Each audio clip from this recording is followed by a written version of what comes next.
कमरे के कोने में टंगे हुए कैलेंडर की तारीखें मानो रीता को चिढ़ा रही थी। आज उसका 60वां जन्मदिन था। घर में अजीब सी खामोशी पसरी हुई थी। रसोई से कुकर की सीटी की आवाज़ आई तो रीता ने भारी कदमों से जाकर गैस बंद की। डाइनिंग टेबल पर केवल 2 लोगों का खाना लगा था, एक उसके लिए और दूसरा उसके पति आलोक के लिए। तभी लॉबी से आलोक की आवाज़ आई, रीता, क्या राहुल या सुरभि का फ़ोन आया? आज तो तुम्हारा जन्मदिन है। रीता ने अपने आंसू छुपाते हुए फीकी मुस्कान के साथ कहा, नहीं, अभी तो वहाँ सुबह के 7 बजे होंगे। अमेरिका में वीकेंड है ना, शायद सोकर नहीं उठे होंगे। आलोक ने एक ठंडी सांस ली और अखबार की ओर देखने लगे। दोनों जानते थे कि यह सिर्फ एक बहाना है। बेटा राहुल और बहू सुरभि पिछले 3 सालों से अमेरिका में सेटल हुए थे। शुरुआत में रोज़ फ़ोन आते थे, फिर हफ्ते में एक बार हुए और अब महीनों बीत जाते थे। रीता का दिल कचोट रहा था। उसे रह रहकर अपने घुटनों का दर्द और अकेलेपन का सन्नाटा डरा रहा था। रीता ने चाय का कप आलोक की तरफ बढ़ाया और खुद कुर्सी पर बैठ गई। अचानक उसकी नज़र दीवार पर लगी एक पुरानी धुंधली तस्वीर पर पड़ी। तस्वीर में उसके स्वर्गीय सास ससुर अपने पुराने पैतृक घर के आंगन में बैठे मुस्कुरा रहे थे। उस तस्वीर को देखते ही रीता की यादों का कारवां 30 साल पीछे चला गया। जब रीता ब्याह कर इस घर में आई थी तब उसके ससुर जी दफ्तर से रिटायर हो चुके थे और सास जी को गठिया की बीमारी थी। आलोक अपने माता पिता के इकलौते बेटे थे। सास अक्सर सुबह उठकर रीता से कहती थी, बहू, जरा चाय के साथ मेरी दवाइयाँ ला देना और मेरे पैरों में थोड़ा तेल मल देना, बहुत दर्द है। लेकिन रीता को अपनी आज़ादी और सहेलियों के साथ किटी पार्टी में ज़्यादा जाना पसंद था। वह चिढ़कर आलोक से कहती, आपकी माँ सारा दिन बीमार होने का नाटक करती हैं ताकि मैं कहीं बाहर न जा सकूं। मुझे इस बुढ़ापे के रोने धोने के बीच नहीं रहना। रीता की रोज़ रोज़ की त्योरियों और तानों से तंग आकर आलोक ने आखिरकार एक दिन अपने बूढ़े माता पिता से कह दिया, बाबूजी, हमारे दफ्तर के पास एक छोटा फ्लैट मिल रहा है। रीता और राहुल के स्कूल के लिए हमारा वहाँ शिफ्ट होना ज़रूरी है। उस दिन बाबूजी की आँखों में जो लाचारी और माँ की आँखों में जो आंसू थे, उन्हें रीता ने अपनी जीत समझा था। वे दोनों बूढ़े माँ बाप को उसी बड़े सूने घर में अकेला छोड़कर नए शहर आ गए थे। दिवाली हो या होली, रीता हमेशा कोई न कोई बहाना बना देती ताकि उन्हें वहाँ ना जाना पड़े। माँ तड़पती रही, बाबूजी बीमार रहें, पर रीता ने कभी पलट कर नहीं देखा। अंत में दोनों एक एक करके इस दुनिया से चले गए। क्या सोच रही हो रीता? आलोक की आवाज़ से रीता की तंद्रा टूटी। कुछ नहीं आलोक, बस अतीत की कुछ बातें याद आ रही थी, रीता ने रूंधे गले से कहा। तभी रीता के मोबाइल की रिंगटोन बजी। रीता का दिल तेजी से धड़का। स्क्रीन पर राहुल का नाम चमक रहा था। उसने जल्दी से फ़ोन उठाया। हाँ राहुल बेटा, कैसे हो? और सुरभि और कबीर पोता कैसे हैं?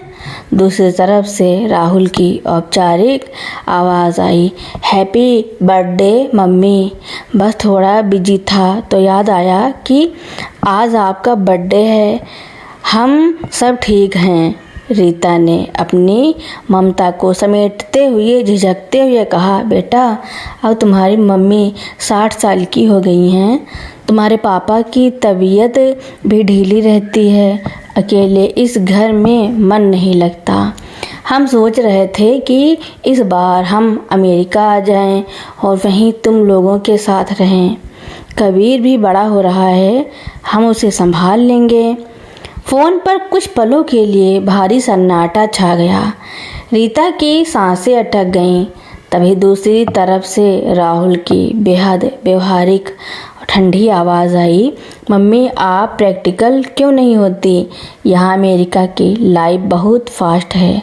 सुरभि और मैं दोनों वर्किंग हैं। यहाँ के फ्लैट छोटे हैं और आप दोनों यहाँ आकर बोर हो जाएंगे।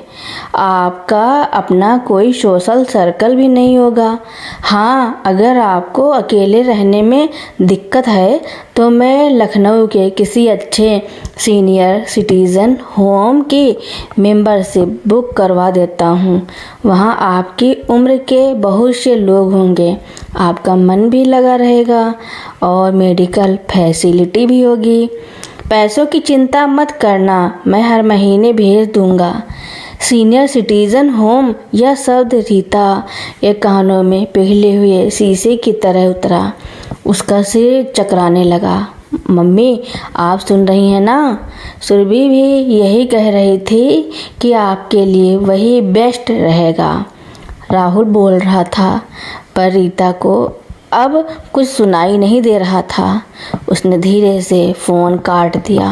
आलोक ने रीता का कांपता हुआ हाथ थाम लिया। उनकी आंखों में भी आंसू थे। वे समझ चुके थे कि बेटे ने क्या कहा है। रीता रोते हुए आलोक के सीने से लग गई।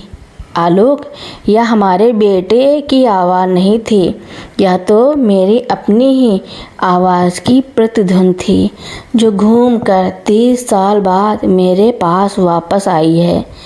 जब तुम्हारी माँ बीमार थी तब मैंने भी तो यही कहा था कि इन्हें किसी केयर टेकर के भरोसे छोड़ दो। मैं अपनी आज़ादी नहीं खो सकती। आज राहुल भी तो वही कर रहा है। आलोक ने गहरी सांस लेते हुए कहा, तुम सही कह रही हो रीता। हमने राहुल को कॉन्वेंट स्कूल में पढ़ाया, विदेशों में डिग्रियां दिलाई, लेकिन हम उसे संस्कार देना भूल गए। और संस्कार उपदेशों से नहीं, उदाहरणों से दिए जाते हैं। उसने बचपन से हमें अपने माता पिता की उपेक्षा करते देखा, तो आज वह हमारी उपेक्षा सहजता से कर रहा है। शाम ढल चुकी थी। रीता और आलोक बालकनी में बैठे ढलते हुए सूरज को देख रहे थे। घर में अब भी सन्नाटा था, लेकिन रीता के मन में उथल पुथल अब शांत हो चुकी थी। उसने अपनी नियति को स्वीकार कर लिया था। उसने आलोक की तरफ देखा और कहा, समय की अदालत में कोई वकालत नहीं चलती आलोक। जो बीज हमने बोया था, फसल भी तो उसी की काटनी होगी। पर अब रोने से क्या फ़ायदा?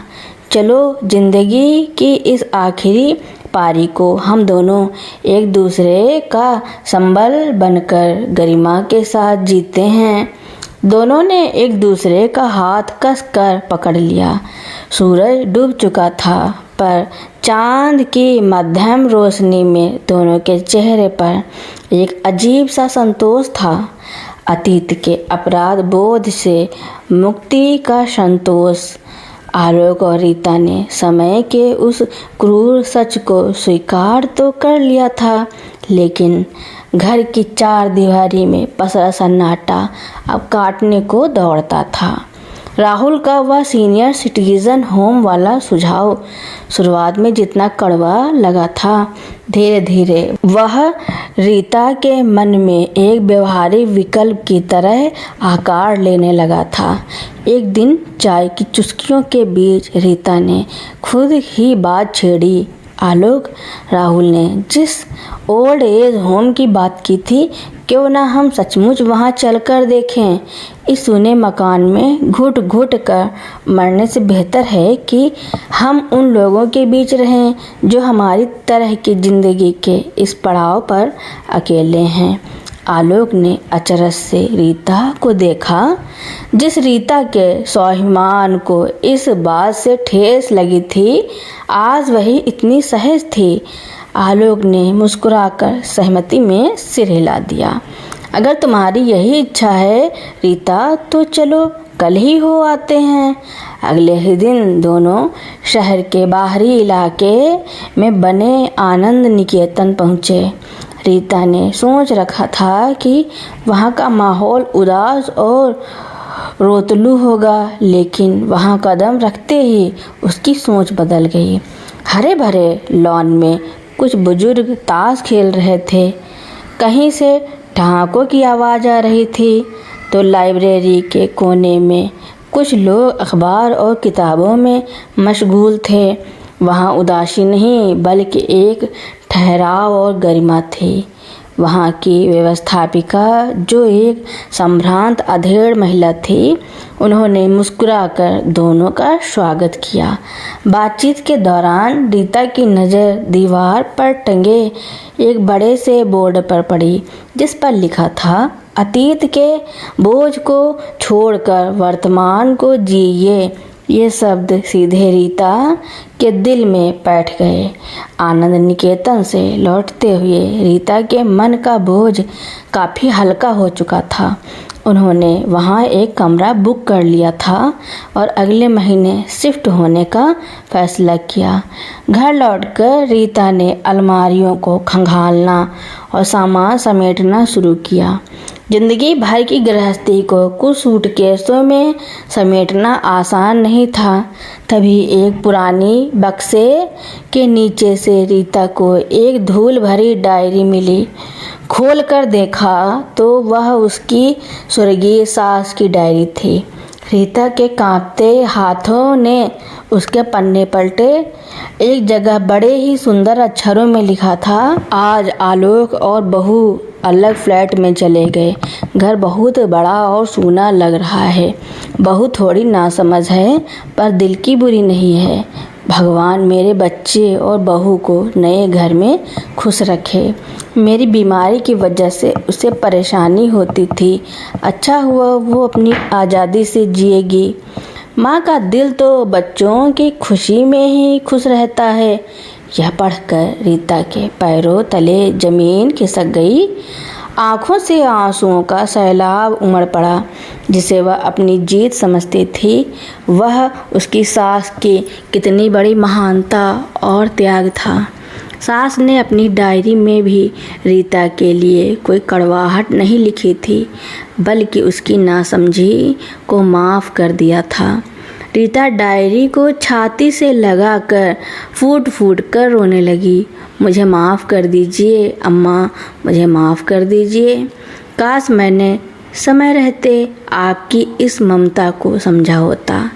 आलोक ने कमरे में आकर जब रीता को इस हाल में देखा, तो उन्होंने रीता को संभालते हुए डायरी पढ़ी। आलोक की आंखें भी नम हो गईं। उन्होंने रीता को ढांढस बंधाया। रीता, पश्चाताप की यह अग्नि ही हमारे पापों का प्रायश्चित है। अम्मा ने हमें बहुत पहले ही माफ़ कर दिया था। अब हमें खुद को माफ़ करके आगे बढ़ना होगा। महीने का आखिरी दिन आ गया। राहुल ने अमेरिका से आनंद निकेतन की पूरी फीस एडवांस में ट्रांसफ़र कर दी थी और फ़ोन पर अपनी जिम्मेदारी पूरी होने का इत्मीनान भी जता दिया था। उसने कहा था, मम्मी पापा आप लोग वहाँ सेफ रहेंगे, मुझे यहाँ कोई चिंता नहीं रहेगी। रीता ने इस बार कोई शिकायत नहीं की, बस मुस्कुराकर थैंक यू कह दिया। घर के बाहर टैक्सी खड़ी थी। आलोक और रीता ने अपने जीवन की आखिरी पूंजी, कुछ कपड़े, दवाइयाँ और यादें सूटकेस में समेटी। जैसे ही रीता घर के मुख्य दरवाजे पर ताला लगाने लगी, पड़ोस की शर्मा जी की बहू अपनी छोटी बेटी को डांटते हुए बाहर आई। तुम सुनती क्यों नहीं हो? दादी के कमरे में बार बार मत जाया करो, उनके खांसने से तुम्हारी पढ़ाई डिस्टर्ब होती है। रीता ने पलटकर उस युवा बहू को देखा। उसकी आंखों में वही अहंकार और त्योरियां थी जो कभी रीता के चेहरे पर हुआ करती थी। रीता के कदम ठहर गए। वह उस बहू के पास गई, उसके सिर पर हाथ रखा और बड़े शांत स्वर में बोली, बेटा, आज जिसे तुम डिस्टर्बेंस समझकर दूर कर रही हो, याद रखना समय की रेत पर तुम्हारे बच्चे भी इसी रास्ते पर आगे बढ़ेंगे। जो छाया आज तुम वट वृक्ष से छीन रही हो, कल तुम्हारी धूप में तुम्हें बचाने कोई नहीं आएगा। वह बहू रीता की बात सुनकर अवाक रह गई। उसकी आंखों में एक अजीब सा संकोच और डर तैर गया। रीता ने आलोक की तरफ देखा। दोनों मुस्कुराए और टैक्सी में बैठ गए। आनंद निकेतन में आए उन्हें 6 महीने हो चुके थे। अब रीता और आलोक की ज़िंदगी पूरी तरह बदल चुकी थी। रीता वहाँ के छोटे बच्चों के अनाथालय के बच्चों को शाम को कहानियाँ सुनाती और स्वेटर बुनती थी।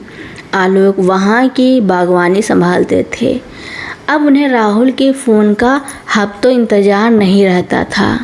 अगर फ़ोन आता भी तो वे सहजता से बात करते, बिना किसी शिकायत या उम्मीद के। उन्होंने उम्मीदों का दामन छोड़ दिया था, इसलिए अब कोई दर्द भी नहीं था।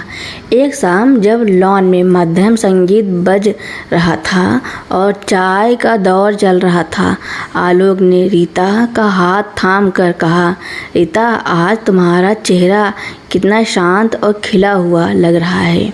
रीता ने डूबते हुए सूरज की लालिमा को देखते हुए उत्तर दिया, हाँ आलोक, क्योंकि आज मैं किसी की माँ या सास के रूप में अपने अधिकारों की भीख नहीं मांग रही हूँ। आज मैं खुद के लिए जी रही हूँ।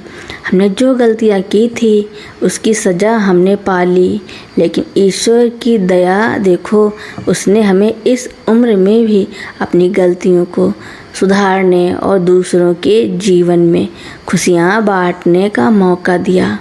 यही हमारी सच्ची प्रतिध्वनि है। दोनों ने चाय की चुस्की ली। हवा में एक सुकून था। इतिहास ने खुद को दोहराया था, लेकिन रीता और आलोक ने उस कड़वे इतिहास से सीखकर अपने वर्तमान को आनंद से भर लिया था। तो दोस्तों, मेरी कहानी सुनने के लिए आपका बहुत बहुत धन्यवाद।